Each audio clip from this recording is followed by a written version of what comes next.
¿no? Ya nos vamos ubicando que se encuentra a nivel de la zona retroperitoneal y que el riñón derecho está un poco más descendido que el izquierdo y que el riñón izquierdo es un poco más grande que el derecho, justamente por la ubicación. Eh, Tiene una forma de un frijol o alubia, le llaman, y que tiene un centro que le llaman ilio, por donde va a ingresar, ¿no? Van a ingresar la arteria, la vena, va a salir y también vasos y nervios, además de que va a salir la pelvis renal con el uréter, ¿no? Riñón derecho y riñón izquierdo. La siguiente.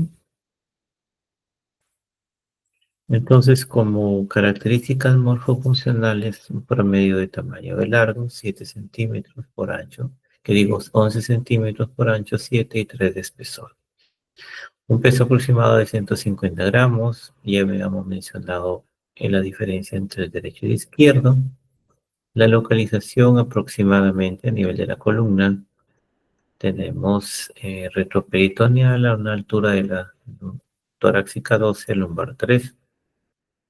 Igual esta característica la habíamos mencionado y el ilio pues van a ingresar las arterias, van a salir los vasos linfáticos, las venas, ¿no? Ingreso de nervios y salida de ureter. A nivel de sus estructuras macro, podríamos decirlo así, en un corte sagital tenemos la cápsula renal, que es una lámina bastante fina, parecida a la epidermis. En la piel tenemos la corteza renal y la médula. La siguiente. Internamente, en un corte sagital vamos a observar la presencia de pirámides renales, aproximadamente entre 8 a 10. Estas pirámides tienen una base que se inicia en el borde de la corteza renal y termina a nivel de las papilas. La pelvis renal, que constituye una parte importante de la vía urinaria, se dirige, ¿no? Se divide en cálices mayores y estas a su vez en cálices menores y estas a su vez van a recoger la orina de los túbulos de cada papila renal.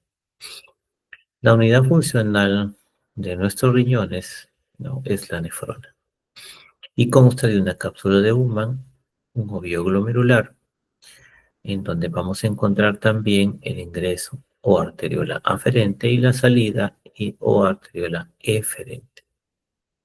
Luego tenemos los túbulos proximal, distal, importante mencionar la mácula densa entre estos dos, y luego el sistema de capilares peritubulares. Entonces, aquí observamos que la nefrona tiene dos sistemas capilares, el sistema glomerular y el sistema de capilares glomerulares. Siguiente.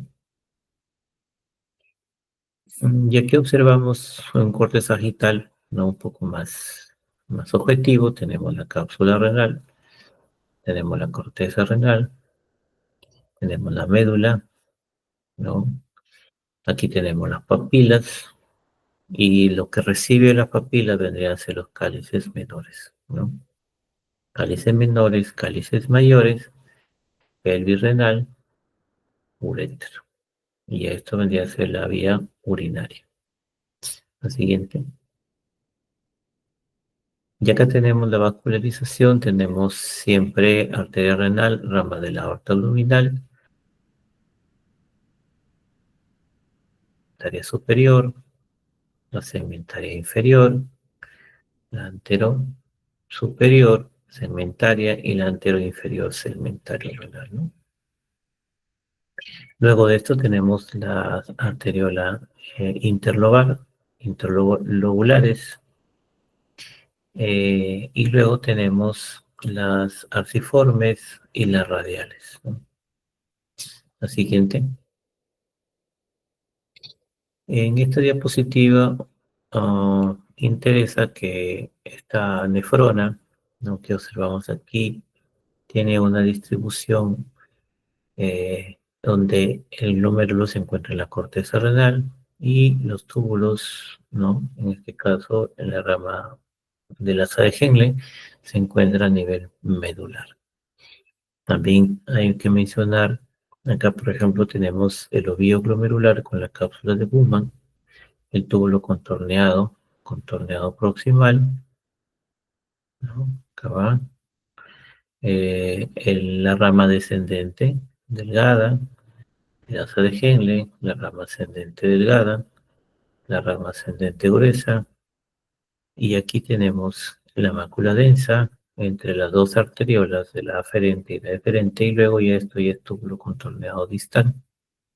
Túbulo contorneado distal, y esto viene a ser túbulo colector, que es colector cortical, un colector medular, y luego un conducto colector, que esto sería vía urinaria.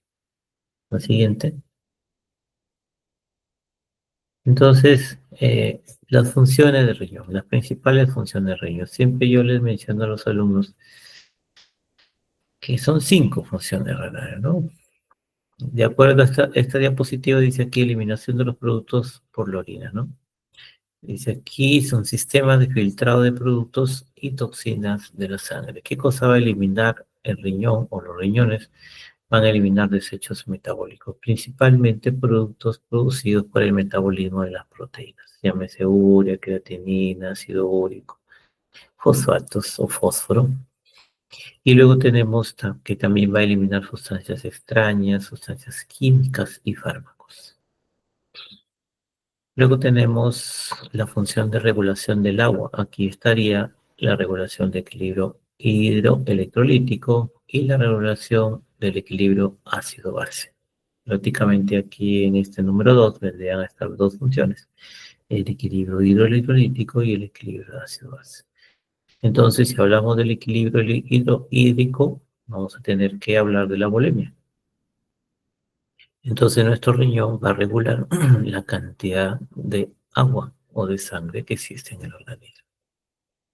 Concomitantemente, también va a regular la composición de los electrolitos. A nivel plasmático, los iones como el sodio, potasio, calcio, cloro, los fosfatos son regulados a nivel renal. Hablando ya del equilibrio ácido-base, tenemos el pH sanguíneo. Los riñones participan en el control o en la regulación del pH sanguíneo a través de la excreción de los ácidos y la conservación y la producción de bicarbonato. Y luego el mantenimiento de la osmolaridad de la sangre, ¿no? Mantiene la regulación de la pérdida de agua y de la pérdida de solutos por la orina. Se mantiene la osmolaridad sanguínea relativamente constante, es decir, el riñón se encarga también del equilibrio que existe entre el agua y los solutos o los electrolitos. Luego tenemos la producción de hormonas y enzimas, ¿no? Tenemos acá la regulación de la tensión arterial. ¿A través de qué? A través del sistema renina-angiotensina-aldosterona. Tenemos la regulación endocrina mediante la producción de calcitriol, que es la forma activa de la vitamina D, y la eritropoyetina, que es una hormona que estimula la producción de eritrocitos. Y luego tenemos la función de gluconeogénesis, porque va a mantener una participación respecto al mantenimiento de la glucosa, ¿no? Dice que los riñones pueden utilizar aminoácidos como glutamina para la gluconeogénesis, síntesis de nuevas moléculas de glucosa, y luego liberar la glucosa hacia la sangre para mantener la glicemia. Indudablemente que el riñón no es el principal mecanismo del control de la glucosa, del mantenimiento de la glucosa en la sangre, pero sí participa en ello. Siguiente. A ver, en esta diapositiva observamos los capilares, los sistemas capilares que habíamos mencionado, que tiene nuestra nefrona, el sistema capilar glomerular y el otro que es el sistema peritubular. Aquí están los túbulos y los capilares están siguiendo los túbulos, porque existe un intercambio, ¿no? Entre sustancias de los túbulos y los capilares glomerulares. Y luego estos capilares glomerulares van a terminar, al fin y al cabo, en la vena renal. Es decir, todo lo que entra sale y es eh, producida la orina a nivel de los procesos que tiene la nefrona, como filtración, excreción, reabsorción y secreción. La siguiente. Bueno, aquí observamos dos tipos de nefrona, la nefrona cortical, ¿no? Que tiene un túbulo pequeño, y la nefrona yuxtaglomerular, que tiene un túbulo mucho más grande, y que aquí le llamamos a los vasos rectos, ¿no? Y aquí es donde se va a producir la mayor cantidad de orina concentrada, porque mientras más interno se meta el sistema tubular o la sala de Henle, va a haber una mayor concentración de la orina.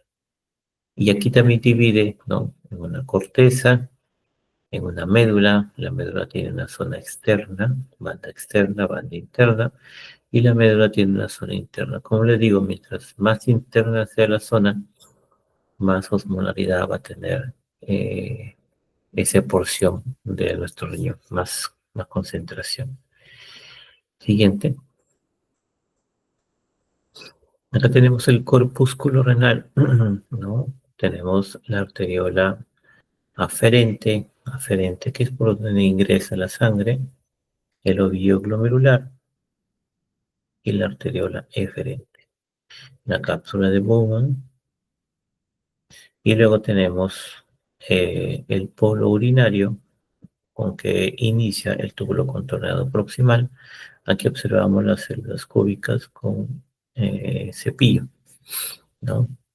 Y luego en la otra parte, o en la parte antagónica, por llamarlo de alguna manera, por la parte antagónica, por llamarlo de alguna manera, tenemos el polo vascular. Acá tenemos el polo urinario, el polo vascular, por donde está ingresando y saliendo las arteriolas. Y entre las dos arteriolas tenemos la porción del túbulo distal que se transforma en mácula densa. La siguiente. Y acá tenemos las células del aparato glomerular. Tenemos la mácula densa, tenemos la arteriola aferente, la arteriola eferente, tenemos las células del ACI, tenemos las células granulares productoras de renina, ¿sí? Estos producen renina en la arteriola aferente, está produciendo la renina acá. También se produce acá, pero en menor proporción en la arteriola aferente, es donde se produce la mayor producción de la renina. La siguiente. Entonces, en cuanto a la fisiología renal, habíamos ya hablado algunas cosas. Mantiene la homeostasis líquida en nuestro organismo a través de la capacidad para depurar sustancias circulantes en el plasma sanguíneo, regula la concentración del agua, la composición de iones orgánicos y mantiene el equilibrio ácido-base. Excreta urea generada del metabolismo de las proteínas, ácido úrico, creatinina, drogas, sustancias químicas, etc. Esas son las funciones de nuestro riñón. Que cuando va a haber una alteración o una enfermedad, alguna de estas funciones o todas van a ser afectadas. Y eso va a depender de la etiología, de la causa, va a depender de la evolución, de la severidad, para que se afecten una o dos o tres o la totalidad de funciones, y vamos a tener un cuadro florido de enfermedad renal o insuficiencia renal aguda. La siguiente. ¿Cómo se produce la formación de la orina? Una vez, sí, también es importante mencionarlo, otra de las funciones que tiene el riñón es la formación de la orina. En realidad no hay otro órgano que haga orina más que el riñón que forme orina. Entonces, una de las funciones del riñón también es formar de orina. Se dice que los riñones, ambos, reciben un quinto del gasto cardíaco. Eso se llama flujo sanguíneo renal, que aproximadamente es 1.200 mililitros por minuto. Este flujo sanguíneo renal va a ingresar a nuestro riñón, y sin embargo, el flujo plasmático renal, es decir, el plasma, al fin y al cabo, va a venir a ser la mitad de esto, es decir, 650 mililitros por minuto. Y de este flujo plasmático renal va a condicionar ya el filtrado glomerular. El filtrado glomerular va a ser un quinto del flujo plasmático renal, es decir, aproximadamente 125 a 130 mililitros por minuto por 1,72 metros cuadrados. Entonces, tras el filtrado glomerular, la formación de la orina se completa con reabsorción, secreción y excreción tubular, por lo cual la orina contiene menos del 1% del filtrado glomerular. ¿Cuánto es? Aproximadamente entre 1500 a 1800 centímetros cúbicos de 24 horas. La siguiente. Y aquí observamos lo que estábamos mencionando, la formación de la orina, ¿no? Entonces, el primer paso para la formación de la orina es la filtración. ¿Y quiénes son los que actúan para la filtración? ¿Qué estructuras? Pues el capilar glomerular y la cápsula de Puna. Ahí es donde se va a producir la filtración. Y también es importante mencionar que esta estructura, cuando se daña, vamos a suponer una glomerulonefritis o una glomeruloesclerosis, pues ya no va a haber filtración.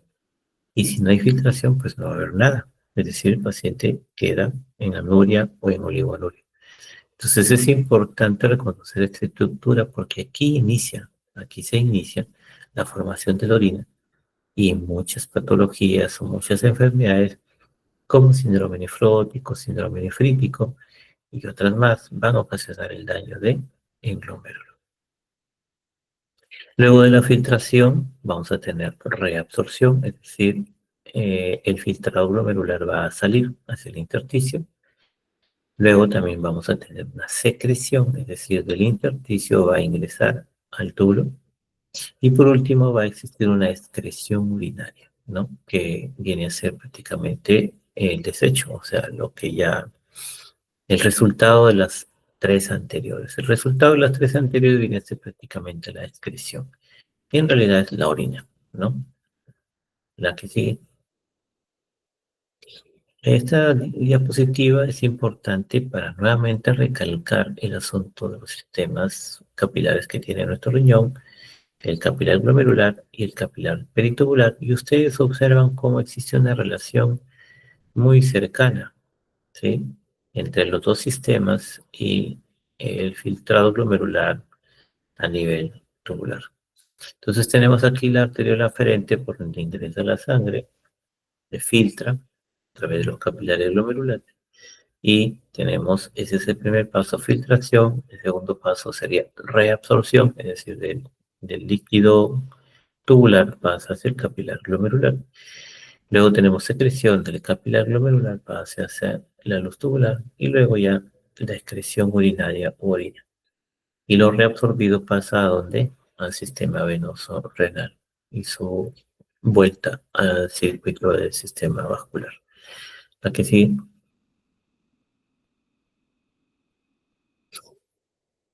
Importante, habíamos hablado del filtrado glomerular y de que el filtrado es la primera fase de la formación de la orina, y ahí tenemos una estructura importante, ¿no?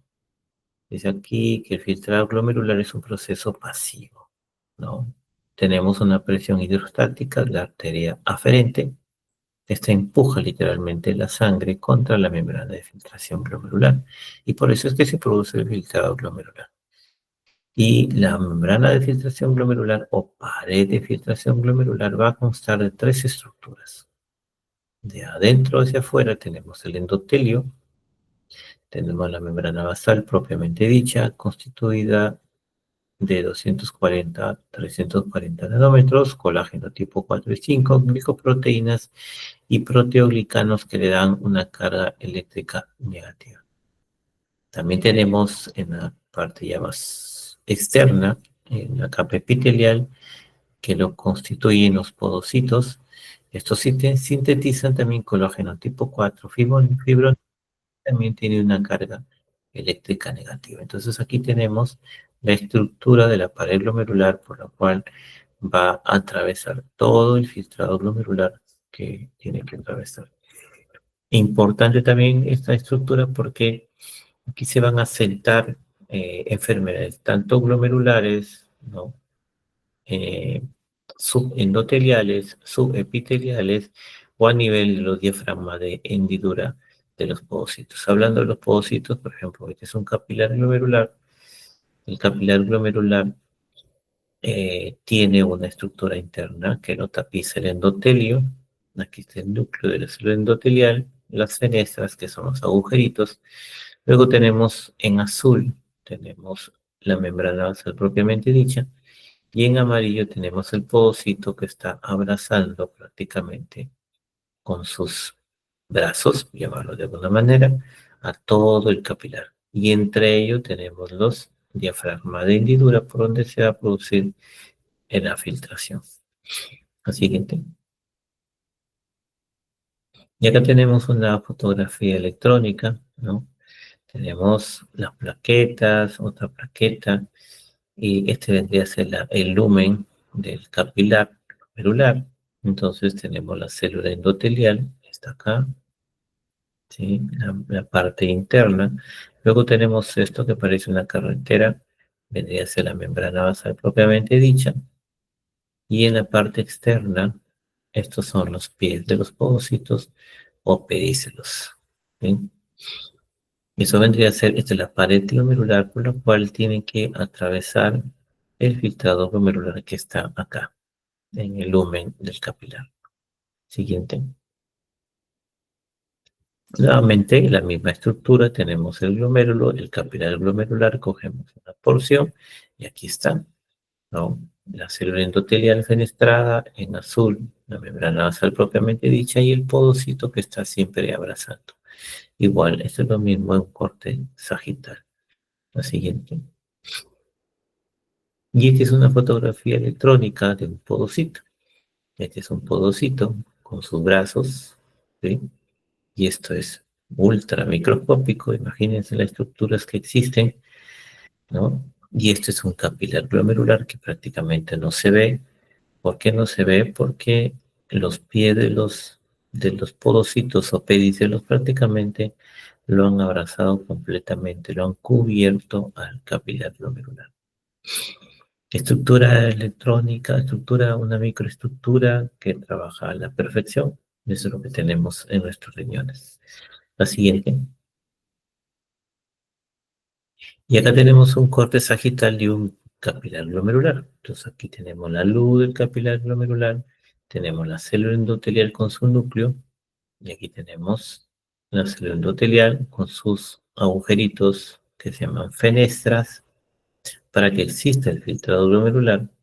En negro tenemos la membrana basal propiamente dicha, y en verdecito claro tenemos el podocito, el núcleo del podocito, con sus pies o pedícelos, ¿sí? Acá tenemos pies o pedícelos. Esto de aquí es el matriz mesangial con una célula mesangial.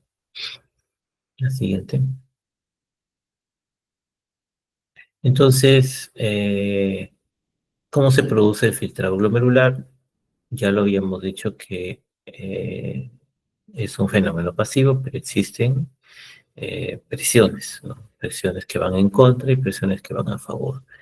La presión que va a favor del filtrado glomerular, tenemos la presión hidrostática sanguínea, que es la que empuja la sangre contra la barrera de filtración glomerular. Esta presión es alta, aproximadamente 55 milímetros de mercurio. Luego tenemos la presión hidrostática capsular, que se opone al filtrado, ¿no? Es ejercida contra la membrana de filtración. ¿Por quién? Por el líquido del espacio capsular. Se opone al anterior, es de 15 milímetros de mercurio. La presión osmótica coroidal en los capilares glomerulares. Esta presión es ejercida por las proteínas de la sangre y que tiende a recuperar el agua filtrada. También se opone a la primera, es 30 milímetros de mercurio. Entonces, si restamos 55 menos 15 menos 30, nos da un resultado de 10 milímetros de mercurio de presión de filtrado glomerular. Entonces, siempre va a existir un filtrado glomerular porque hay una diferencia de presiones. La siguiente. Y aquí está lo mismo que les acabo de decir. tenemos un capilar glomerular, la cápsula de Bowman, la presión hidrostática, la presión hidrostática capilar y la presión coloidosmótica. Al fin y al cabo, la presión neta del filtrado glomerular viene a ser de 10 milímetros de mercurio. Lo siguiente. Luego, ¿cómo se regula el filtrado glomerular? El filtrado glomerular tiene que ver con presiones, ¿no? Tenemos un control intrínseco, un control, extrínseco, un control intrínseco. Aquí vamos a describir. Entonces, en cuanto al control extrínseco, el objetivo del control extrínseco de la regulación del filtrado glomerular dice que regula indirectamente el filtrado glomerular, mantiene la presión sanguínea sistémica e impulsa la filtración. Entonces, aquí estamos hablando de la presión arterial sistémica. Esta presión arterial sistémica o este control intrínseco tiene mecanismos, un mecanismo hormonal que tiene que ver con el sistema renina angiotensina aldosterona y un mecanismo neural que tiene que ver con reflejos de vasoreceptor vía sistema nervioso simpático. Este sistema, este control va a actuar, dice que la presión arterial media, cuando es la presión arterial media fuera de rango, es decir, cuando es menor de 80 o mayor de 180 milímetros de mercurio. Prácticamente, este mecanismo, el control intrínseco, es el que le da el flujo sanguíneo renal a nuestro riñón. Y luego tenemos el control intrínseco. El objetivo del control intrínseco es regular directamente el filtrado glomerular, a pesar de cambios moderados en la presión arterial. O sea, a pesar de cambios moderados acá, este control va a tratar de regular el filtrado glomerular. Y lo realiza por mecanismos, mecanismo miogénico y mecanismo de retroalimentación tubular. El mecanismo miogénico está referido a las células de características musculares lisas que existen en la arteriola aferente. Estas células lisas de la arteriola aferente van a responder a la distensibilidad de estas paredes. Entonces, cuando exista mucha distensión de las paredes, va a haber un reflejo miogénico que va a producir una vasoconstricción, limitando el flujo sanguíneo renal. Y por el contrario, si es que no existe mucha tensión a nivel de las paredes de las arteriolas aferentes, va a haber una vasodilatación, dando como consecuencia de que exista una mayor filtrado glomerular. Y lo que tiene que ver con la retroalimentación tubuloglomerular tiene que ver con la concentración de sodio y cloro que ingresa a nivel de la mácula densa. Y lo mismo que en el sistema miogénico, si es que existe una concentración elevada de sodio, va a haber una vasoconstricción, y si es que existe una disminución de la concentración de sodio, va a haber una vasodilatación. Este sistema va a actuar principalmente con una presión arterial media entre 80 y 180 milímetros de mercurio. La siguiente. Entonces, ¿de qué depende la tasa del filtrado glomerular? Va a depender de la presión hidrostática sanguínea, va a depender de la longitud o extensión de la membrana de filtración, es decir, si yo tengo una mayor membrana de filtración, voy a tener una mayor filtración. Si yo tengo una menor membrana de filtración, voy a tener una menor filtración. Y eso está en relación al número de nefrones. Luego tenemos la permeabilidad de la membrana de filtración. Igual, si yo tengo una membrana normal, permeable, entonces voy a tener una buena tasa de filtración o voy a tener una buena filtración. Pero si yo tengo una membrana obstruida, inflamada o dañada, pues no va a haber una filtración. Y eso va a disminuir el filtrado glomerular o lo que se llama tasa de filtración glomerular. Sin embargo, en condiciones fisiológicas normales, esta tasa de filtración glomerular va a ser de 10 milímetros de mercurio, como ya lo habíamos mencionado. Entonces, el valor del filtrado glomerular o de la tasa de filtración glomerular en varones es de 125 mililitros por minuto por 1,72 metros cuadrados en varones y 105 en mujeres. ¿Cómo se mide la tasa de filtración glomerular estrictamente por sustancias que no se alteran a su paso por el riñón. Por ejemplo, la inulina. Lógicamente, esto no se usa porque no es práctico y no está a disposición de todos. Lo que nosotros usamos los nefrólogos es la creatinina para poder medir la tasa de filtración glomerular a través de las fórmulas que ustedes ya deben de conocer, las diferentes fórmulas de estimación del filtrado glomerular o en todo caso la depuración de creatinina en un de 24 horas. La siguiente. Entonces aquí observamos la siguiente. Dale. Acá tenemos ¿no? El ingreso, dice volumen de plasma que entra al arterial aferente, lo tomamos como 100%, ingresa. De ese 100%, el 80% vuelve a capilar peritubular y el 20% es filtrado. Aquí está, 20% de volumen de plasma se filtra. De este 20%, el 19% se va a reabsorber a nivel de los capilares peritubulares, ¿ya? Y continúa, y solamente el 1 o menos del 1% del plasma es excretado al medio externo. Es decir, esto va a constituir el volumen urinario. Entonces, aproximadamente la tasa de filtración glomerular, que es 125 minutos por minuto, es lo que es en litros al día, 180 litros al día, y solo el 1% de estos 180 litros es excretado por orina. Es decir, el 99.9% del filtrado glomerular o de la sangre que entra al riñón, solamente tenemos aproximadamente 1,5 litros o 1,800 que se va a formar de orina de los 180 litros que es el filtrado glomerular. La siguiente. Ajá, entonces aquí ya lo habíamos mencionado, los riñones filtran aproximadamente 180 litros de plasma en 24 horas y el 1% vendría a ser entre 1,5 litros a 1,800 litros, que es la producción de orina normal que nosotros diariamente eliminamos.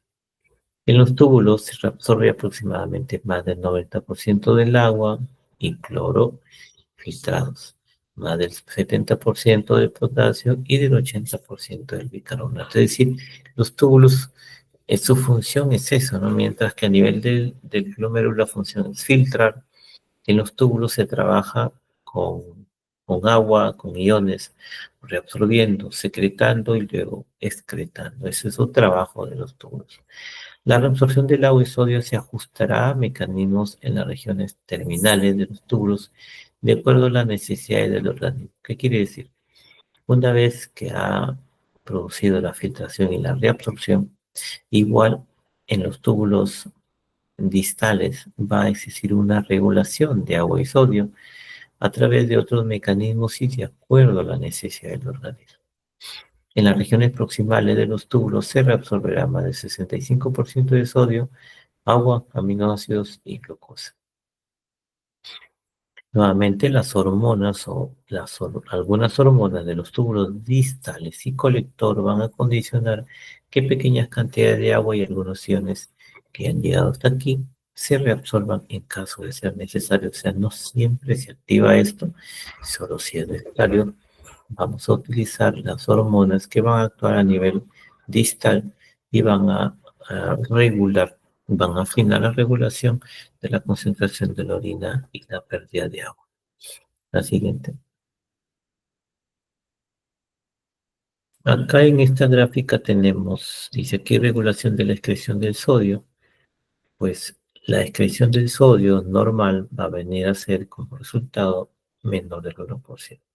Se va a resolver el 67% en el túbulo proximal, 25% en el asa gruesa ascendente de Henle, 5% en el túbulo distal, 3% en el colector y solamente se excreta menos del 1%.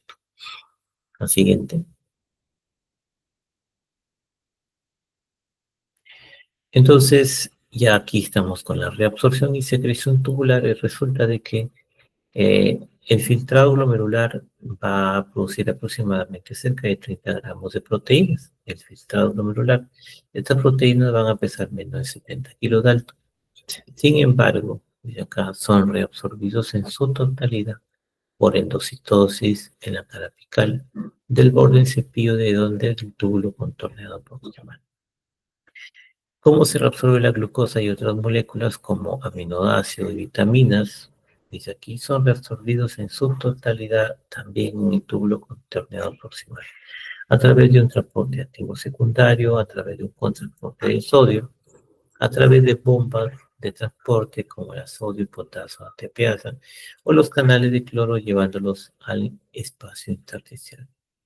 Punto aparte, y importante mencionar también la glucosa, los transportadores de sodio y glucosa, ¿no? Los llamados SGLT2 o SGLT1, que ahora están bastante en boga porque tenemos ahora unos medicamentos que se llaman los inhibidores de SGLT2, que son unos medicamentos para la diabetes, pero que sin embargo han demostrado disminuir la mortalidad cardiovascular y mejorar la función renal y la supervivencia renal utilizando estos inhibidores de SGLT2. Aparte de controlar la glucosa, tienen efectos que van a mejorar la función cardíaca, la función renal y por ende la mortalidad de los pacientes. La siguiente. Luego dice mecanismos de reabsorción y secreción tubular que tienen que ver con los iones. Y el agua, dice agua, iones y algunos nutrientes son reabsorbidos, ya lo hemos dicho, en el túbulo contornado proximal. El agua va a utilizar un transporte pasivo por arrastre osmótico. Iones y nutrientes pueden utilizar un transporte activo. En cuanto a la reabsorción del sodio, es el principal motor para el transporte de múltiples elementos de sodio.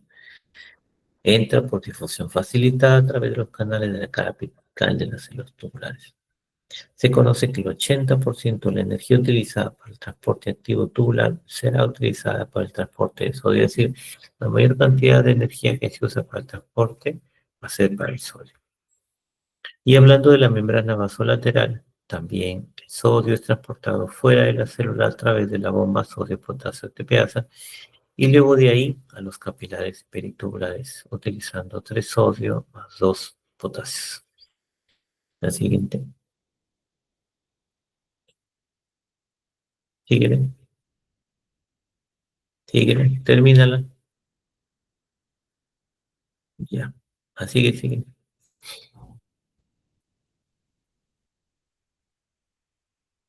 Ya. Entonces, la siguiente. Entonces aquí observamos los diferentes mecanismos por los cuales se transportan las sustancias, ¿no? Como el sodio, glucosa, aminoácidos, vitaminas, sombra, grasa, agua, cloro y potasio, ¿no? Tenemos transporte activo primario, transporte activo secundario, transporte pasivo y también utilizando proteínas transportadoras. Todo esto se produce a nivel del túbulo contorneado proximal, filtrado glomerular, célula tubular, intersticio y capilar peritubular.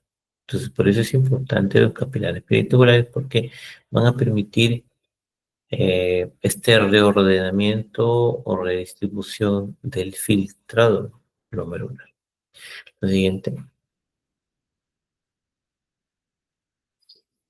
la reabsorción del cloro. Dice se produce por vía paracelular en el último segmento del túbulo contorneado proximal y asa de género.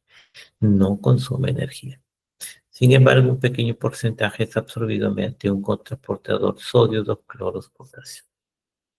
¿Cómo es el transporte del agua? El transporte del agua principalmente se da en el asa de Henle. Dice la permeabilidad de las células del túbulo al agua cambia.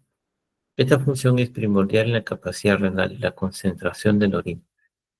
Es importante mencionar que una de las funciones que nos dice que el riñón funciona bien es la capacidad de concentración, ¿ya? Justamente por eso es que necesita 180 litros, ¿sí?, de agua y solutos para producir 1,5 litros de agua y solutos altamente concentrados que son dañinos para la salud. Entonces, esa capacidad de concentración es la que va a condicionarse a nivel del asa de Henle.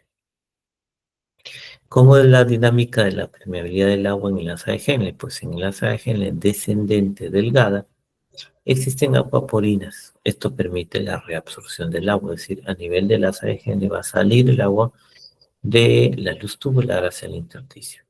El 20% del agua que llega será reabsorbida, siguiendo un gradiente osmótico y como consecuencia por difusión simple. ¿Por qué? Porque en el intersticio vamos a tener una osmolaridad que va a ir creciendo, increciendo. Aumenta la osmolaridad increciendo, aumenta la salida de agua. Sin embargo, en la rama ascendente, delgada y gruesa, existen bombas que permiten la reabsorción de hasta un 25% de ¿qué? De sodio, potasio, cloro, calcio, bicarbonato y magnesio.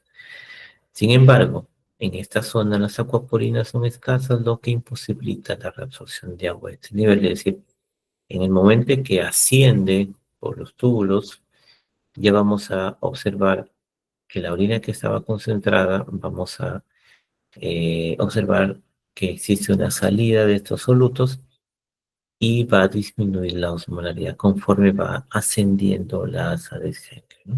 La siguiente. Síguele. Ya. Entonces aquí observamos lo que habíamos mencionado, el asa descendente delgada de Henle, que lo que pasa es permeable al agua. No solamente es permeable al agua, sino que alrededor de este túbulo hay una osmolaridad increciente, es decir, mientras más profunda se hace el asa o la rama descendente, más osmolaridad hay en la parte externa, entonces hay más salida de agua. Y sin embargo, cuando ya va ascendiendo en la zona gruesa de la de Henle, vamos a observar que ya no va a salir agua, es impermeable al agua esta zona, pero sin embargo existen mecanismos que van a producir la, el transporte de estas sustancias de la luz tubular hacia el intersticio, condicionando una nueva osmolaridad a nivel de esta zona. La siguiente.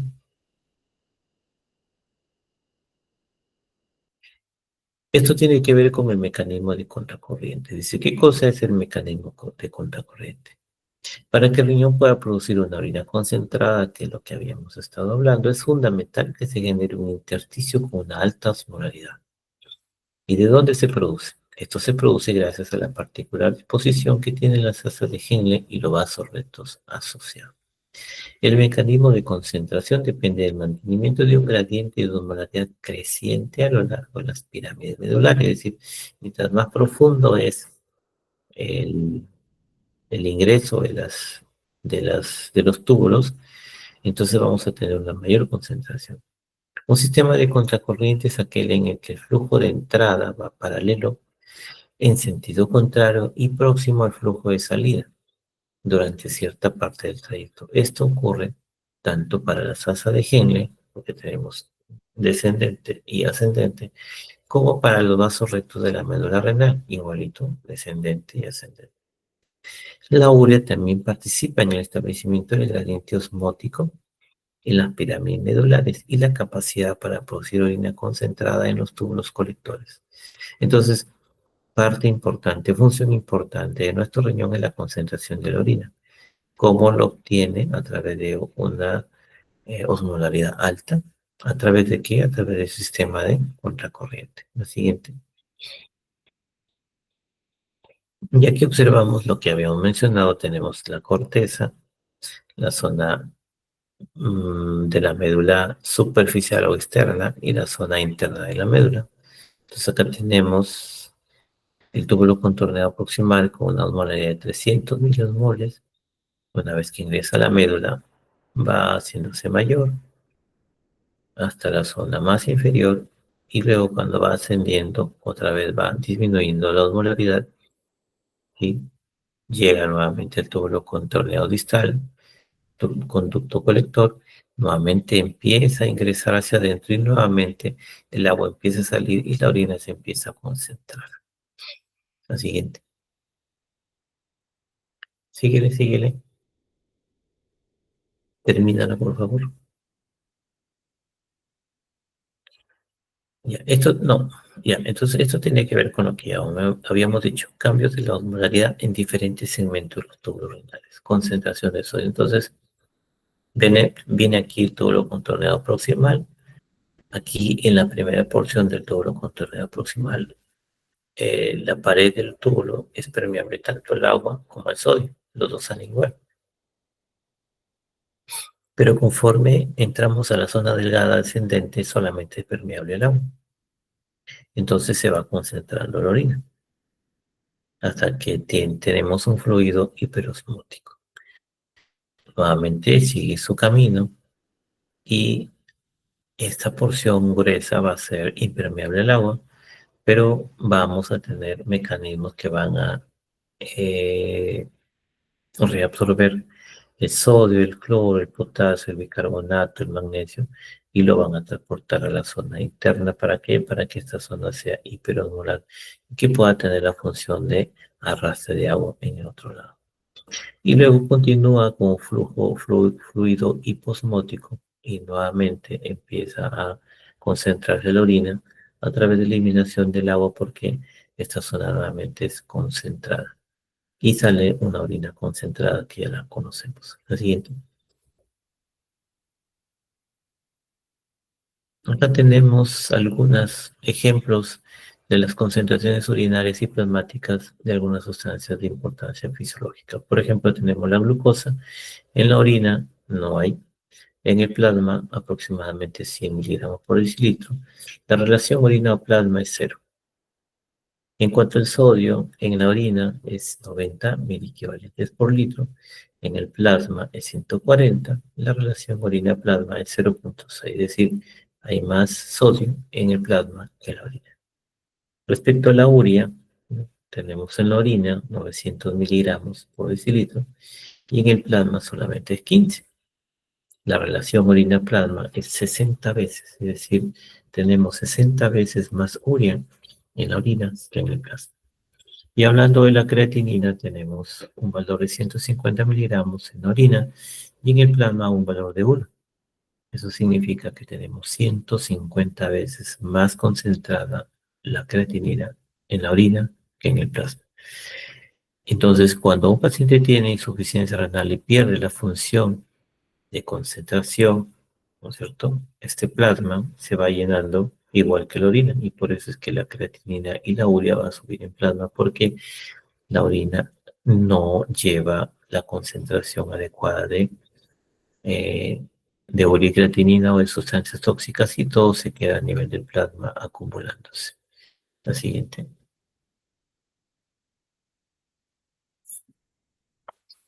Dice aquí transporte en el túbulo contorneado distal y colector. ¿Qué pasa en el túbulo contorneado distal y colector? Dice aquí, con la regulación endocrina, ya habíamos mencionado que aquí se hace una regulación un poquito fina de lo que es agua y solutos a través de hormonas. Por eso dice aquí, con la regulación endocrina permitirá adaptar la excreción o reabsorción de agua y otras sales a las necesidades hídricas de cada momento. Por ejemplo, la hormona antidiurética que hace inhibir la secreción de agua y con ello la producción de orina, al regular la cantidad de agua por orinas permeables para la reabsorción de agua. Es decir, cuando se secreta la hormona antidiurética, el paciente va a orinar menos, va a perder menos agua. La aldosterona modula la reabsorción de sodio, que ha llegado a la porción final. Hasta el 5% del sodio filtrado reabsorbido gracias a la activación de la aldosterona. Esa aldosterona va a permitir reabsorber sodio y al reabsorber sodio va a reabsorber agua. El péptido natriurético atrial, sintetizado principalmente en los miocitos en las células auriculares o ventriculares, tiene un efecto natriurético, es decir, tiene un efecto de que va a producir más orina. La paratormona es una hormona que permite la reabsorción de calcio, en donde en el túbulo contorneado distal. La siguiente. Esa no, la siguiente. Entonces, el riñón también tiene que ver con el agua corporal. que existe en el organismo. Ya sabemos que el agua corporal es el 60% del peso corporal y esto está dividido en líquido extracelular, 5% del intra, 15% del intersticial, y líquido intracelular, que es el 40%. El riñón va a participar principalmente del manejo de estos dos líquidos que se llaman LEC, líquido extracelular. La siguiente. Regulación del volumen y la osmolaridad del LEC. ¿Cómo yo regulo la osmolaridad? La regulación osmótica, ¿no?, se va a realizar a través de la hormona antidiurética. Osmoreceptores, donde en el hipotálamo reconocen cambios de la osmolaridad en el líquido extracelular. Esto da como resultado la regulación de la cantidad de la hormona antidiurética liberada por el hipotálamo. ¿Y qué hace la hormona antidiurética? Promueve que el riñón retenga agua, por lo tanto disminuye el volumen de la orina y la retención de sal por los riñones. La osmolaridad se conserva dentro de límites estrechos por una interacción de un sensor hipotalámico y un efecto renal de la antidiurética que actúa como intermediario. Entonces el riñón va a participar de la relación que existe entre el agua y los solutos, principalmente el sodio, que va a determinar también el agua que existe en el cuerpo. Eso se llama osmolaridad. Y la regulación del volumen va a estar determinada por la aldosterona. ¿Qué hace la aldosterona? La aldosterona, que está relacionada con el sistema renina-angiotensina, la aldosterona va a provocar que el riñón retenga sodio. Y al retener sodio, lógicamente que va a retener agua, esto va a corregir el déficit del volumen. Entonces esto tiene que ver con el sistema renina-angiotensina, que tiene que ver con la concentración de sodio que va a llegar a la arteriola ferémica. La siguiente. Y ahora tenemos un ejemplo, ¿no?, de la secreción de la hormona antidiurética que tiene que ver con el control de la osmolaridad. Entonces, cuando existe un déficit de agua, pues si tenemos poca agua en el organismo, vamos a tener una osmolaridad incrementada. Esta osmolaridad incrementada va a censarse en los osmoreceptores, lo cual va a condicionar un aumento de la ADH. El aumento de la ADH eh, va a aumentar la ADH plasmática, y esta ADH plasmática incrementada va a incrementar la permeabilidad del agua en los túbulos distales y conductos colectores, es decir, vamos a tener más agua en el organismo. Exacto, vamos a tener más reabsorción de agua. Esta mayor reabsorción de agua va a disminuir el agua excretada y por ende esta disminución de agua excretada va a compensar la deficiencia de agua que existe en el organismo. La siguiente. Habíamos hablado que el riñón también participa del equilibrio ácido-base. Entonces el pH, ¿no?, debe de mantenerse en límites muy estrechos, 7.35, 7.45. El pH se dice que es la concentración inversa de los hidrogeniones. Es decir, es un estado, se dice que nosotros vivimos en un estado ácido. Todo nuestro metabolismo va a producir ácidos y eso tiene que equilibrarse. El riñón participa con este equilibrio porque si no nosotros, o sea, si no hubiera ese equilibrio, nosotros estaríamos en un estado acidótico y eso va a llevarnos a la muerte. El riñón pone en marcha mecanismos relacionados con el mantenimiento del pH, como la reabsorción de la totalidad del bicarbonato filtrado, la excreción del amonio y la excreción de acidez titulable. La siguiente.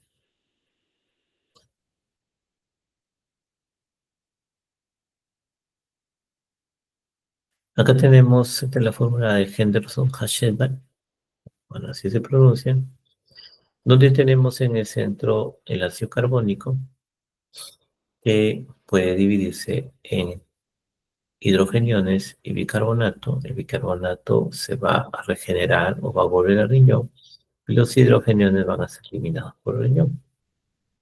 Y hablando del pulmón, este ácido carbónico también puede transformarse en agua y en CO2. El agua va a reabsorberse y el CO2 va a ser eliminado por el pulmón.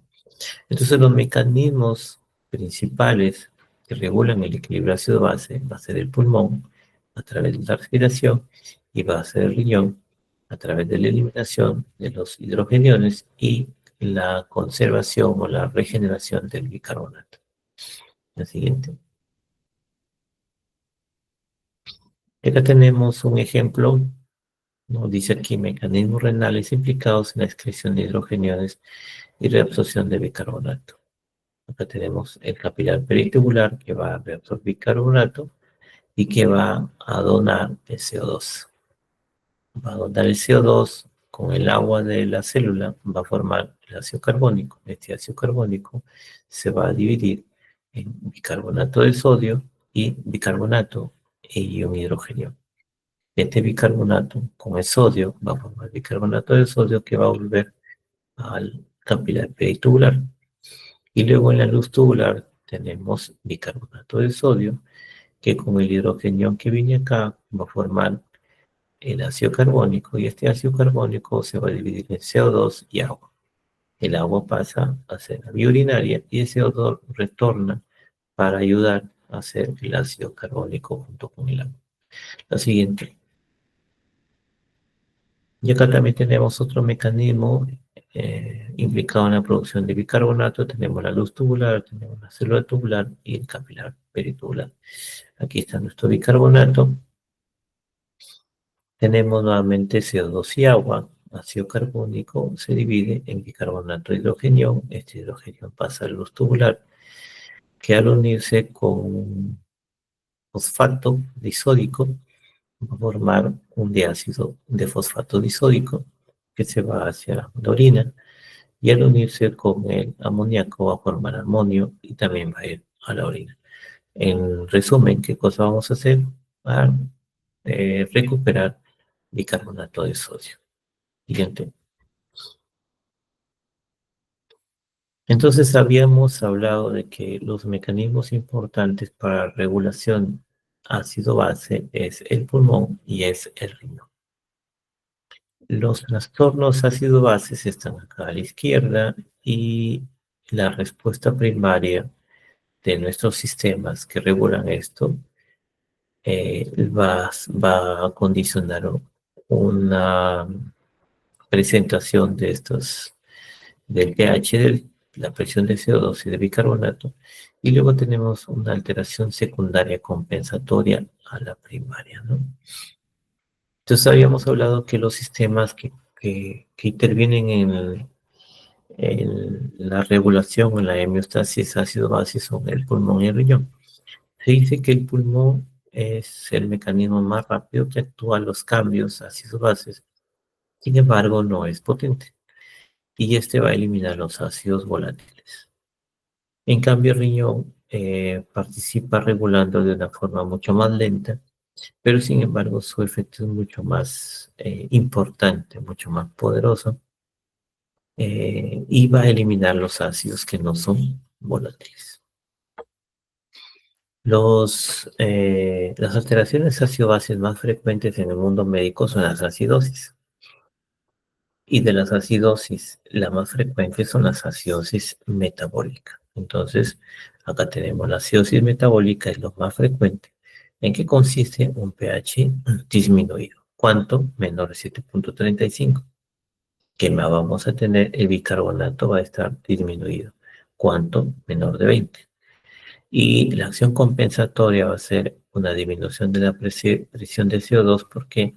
Porque el pulmón va a tender a ayudar o a eliminar más ácidos porque estamos en una acidosis.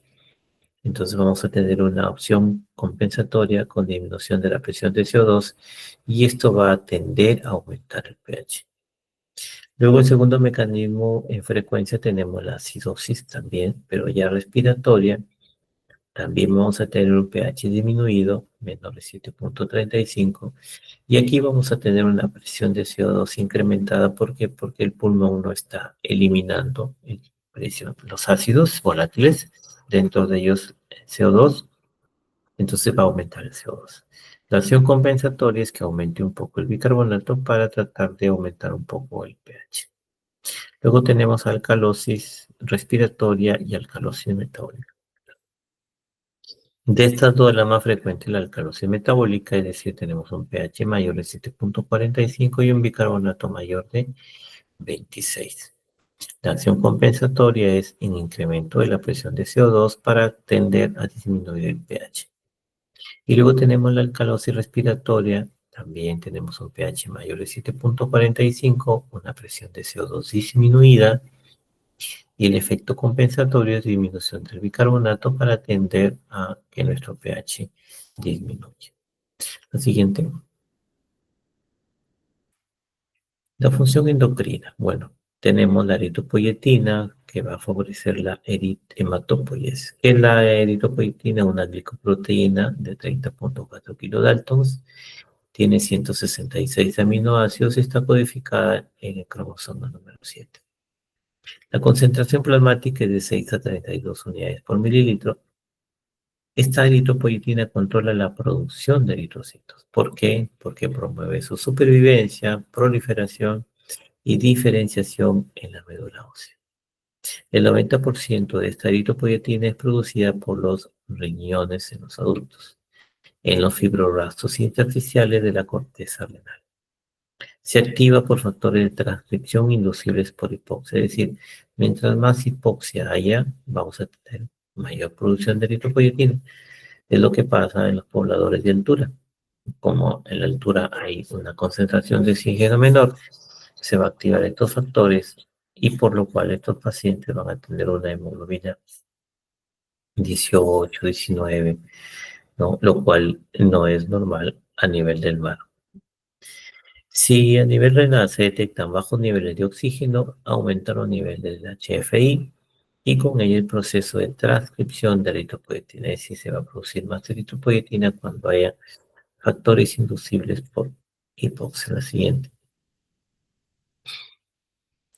La renina, regulación de la presión sanguínea y el pH. Entonces, la renina tiene que ver con la presión sanguínea, es producida por las células granulares de la arteriola aferente, cataliza el angiotensinógeno que se encuentra en el hígado, angiotensina 1, y junto con el enzima convertidora de angiotensina la va a transformar a angiotensina 2. Está estimulada por quién? Por la caída de la presión arterial a nivel de los vasoreceptores en la arteriola aferente. También por la concentración disminuida de cloro en la mácula densa, por aumento de las catecolaminas que activan receptores beta-adrenérgicos en las células justaglomerulares. ¿Qué es el efecto? Favorece la producción de la hormona antidiurética, la secreción de aldosterona, la reabsorción de sodio y la regeneración de agua. Todo esto va a dar como resultado un aumento del volumen de la presión sanguínea, así como del pH. Este sistema se va a activar cuando uno va a tener un shock, una pérdida de sangre, ¿no? Se va a activar la ADH, la aldosterona, y esto va a condicionar la compensación de nuestra pérdida sanguínea. La siguiente. La hormona antidiurética, ya habíamos hablado luego de ella, ¿no? Este es un péptido de 9 aminoácidos liberado por la hipófisis posterior. Actúa donde en los túbulos renales distales y promueve la recuperación del agua. Disminuye el volumen de la orina y con ello regula la osmolaridad plasmática y la presión arterial. El principal estímulo son los cambios de la osmolaridad sérica y el volumen sanguíneo para la secreción de la ADH.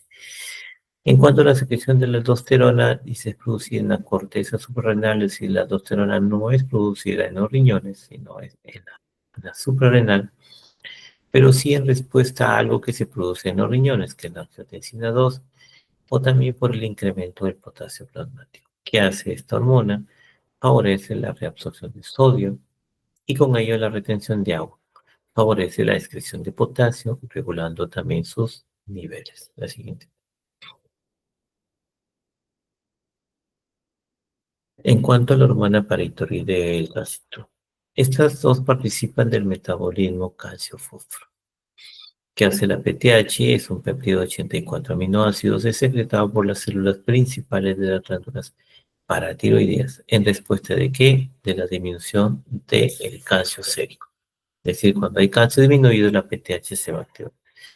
¿Cuál es la función? Justamente incrementar el calcio y los niveles de fósforo en sangre. En cuanto a la vitamina D o calcitriol, inicia como una prohormona sintetizada a partir de la interacción de la luz ultravioleta con la 7-dehidrocolesterol en la piel.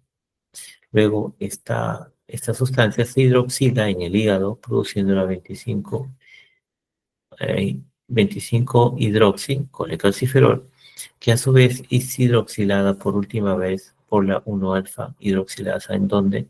En el túbulo proximal del riñón. Y va a dar ya como consecuencia la hormona que se llama calcitriol, llamada 1,25-dihidroxicolecalciferol o calciferol. ¿Cuál es la función de la vitamina D? Modula el balance de calcio-fósforo, como incrementando la calcemia al promover el metabolismo óseo, la reabsorción de calcio a nivel intestinal y renal y la eliminación del fósforo.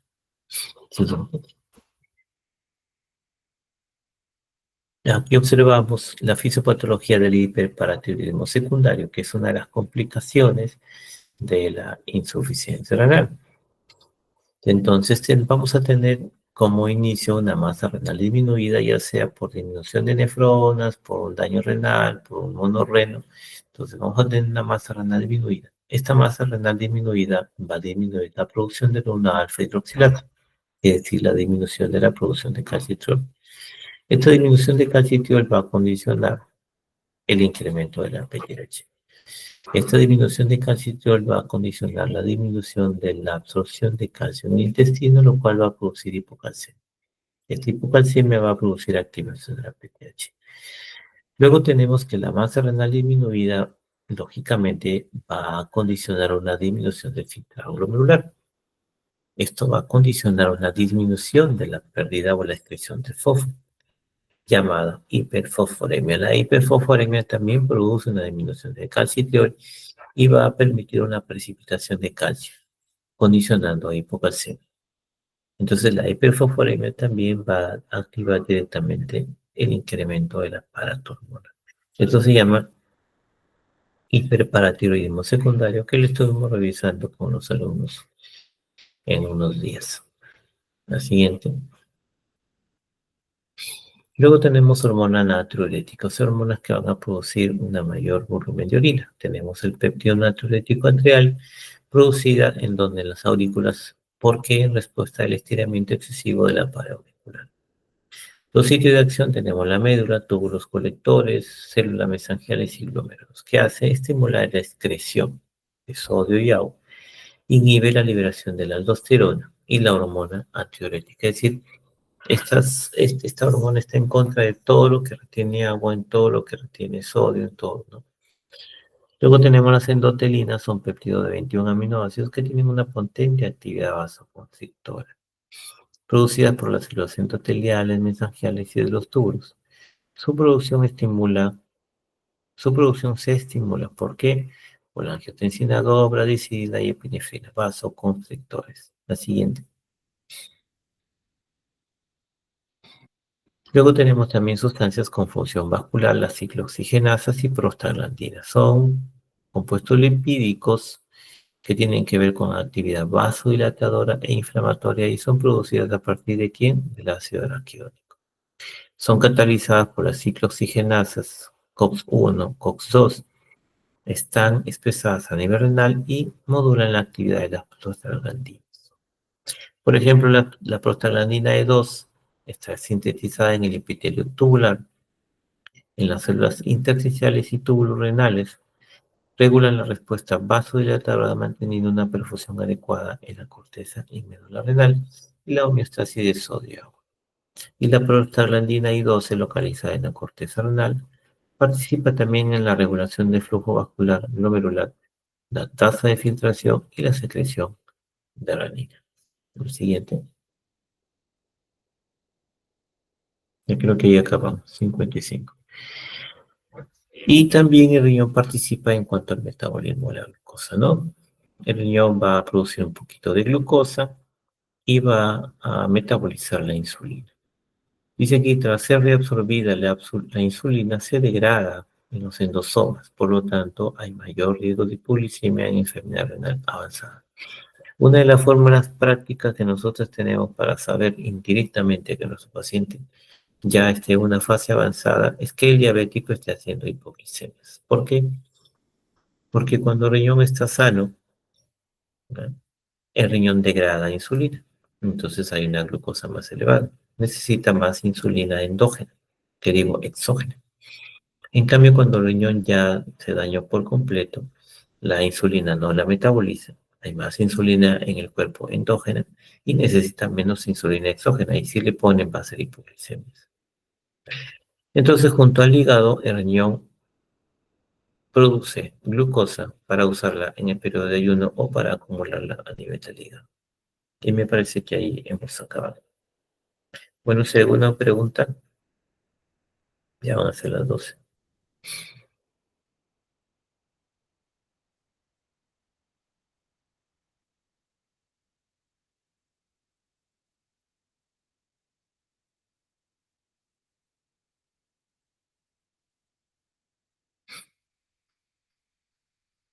Bueno, entonces, les damos las buenas noches o buenos días ya. Yo creo que aquí nos vemos la próxima semana para la última clase que es para el segundo examen. Buenas noches con todos. Gracias, doctor. Buenas noches. Gracias, doctor. Buenas noches. Chao, Walter y Carlos.